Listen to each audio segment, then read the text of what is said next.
Let's talk about the 5 stages of tribal cultures. And once again, tribal leadership, Dave Logan.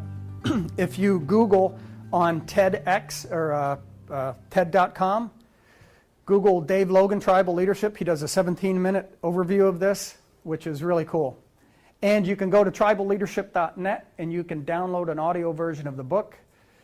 I've listened to it as I've run many a miles, many a times. It's a really cool book. So these are how he describes the 5 stages. Stage 1, life sucks. Right? People at this stage are very desperate. They're the type of people that show up at the Boston Marathon, set off a bomb. They're the type of people that go to an elementary school in Connecticut. Gangbangers, right? It's a very, very desperate level of civilization because to them, life is hard, you're in it on your own, and all bets are off. The next stage is my life sucks. Okay? So people who are in that space, the way Dave describes it is he says that's how he feels when he's in the line of the division of motor vehicles. He stands there, he sees there's other happy people in the world walking by, the birds are chirping around them, but he's in the line of division of motor vehicles. I call that the Eeyore stage. My life sucks, nothing ever happens, right? You get a culture of that, it's going to kill you. Next level up from that, we're improving, is I'm great, but you're not. That's ego-based. Okay, that's command and control. I'm the boss, you're not. Anybody ever here ever see the movie The Office? That is a perfect example of a stage 3 culture running a business. And basically you have this guy who, for example, he always walks around sucking his teeth, he's got a cup of coffee. And he walks into people's cubicles and he just torments them. And his favorite thing to do is Friday at 4 o'clock to come out and look to see who's still there so he can spring on them that he needs them to work Saturday and Sunday. Right? So people are hiding and all this kind of stuff. So he's a stage 3 leader. Next stage up is we are great, but they're not. Now what's happened here from 3 to 4 is significant because what's going on within the culture is instead of I'm great, you're not, which means everybody's a competitor to me, even my peers, because I got to make sure that they don't get a better office than me or a better parking spot. And sometimes even some young talent that's coming up looks kind of threatening, got to kill them off.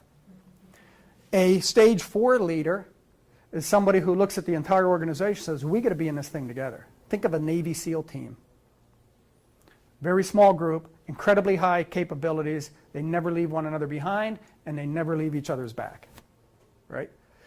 But there's another stage, and it's called what he calls the life is great stage. And when he talks about it in the book, he said that they had spent 10 years researching this. They sent the book to the printer with 4 stages until they went and they met with the CEO and the leadership team of Amgen, pharmaceutical company. And he asked them a question. Who is your competitor? Who are your competitors? And what they said was anything that shortens the lifespan of human beings is our competitor. And they went, stop the presses, literally. Called the publisher, they said, don't print anything. Because they said, this is another culture. They didn't say Pfizer. They didn't say we're great and Pfizer isn't, or Monsanto isn't. They said anything that shortens the lifespan of human beings is what we compete against. So, are we going to compete with Pfizer and Monsanto? Yes, but we don't wish them any harm. We don't wish them any harm because their enemy is our enemy. So if they're winning, we're winning. That's a very high level of consciousness. So you have various organizations that function within those levels of consciousness. And you have various people within the organization that function within it. This is a floating thing. Now you have primary states of being, but depending upon conditions, they get really bad. You can go from a stage 4, we're great, down to my life's horrible if you go through a bad 12 months, However, when you look at organizations, as they did, 2% organizations are in the life sucks, 25% are my life sucks, 49% are I'm great but you're not, which says that 76% of the organizations are in an ego-based environment. 22% are stage 4, 2% are stage 5. So what this tells me is when I take my organization and my leadership team from 3 to 4, I'm going to have a competitive advantage over 76% of the other companies out there. Because we're going to be functioning differently. We're going to be engaging our human capital differently. We're going to be smarter. We're going to be saving money. We're going to be more profitable. And that's a competitive advantage that my competitors can't see.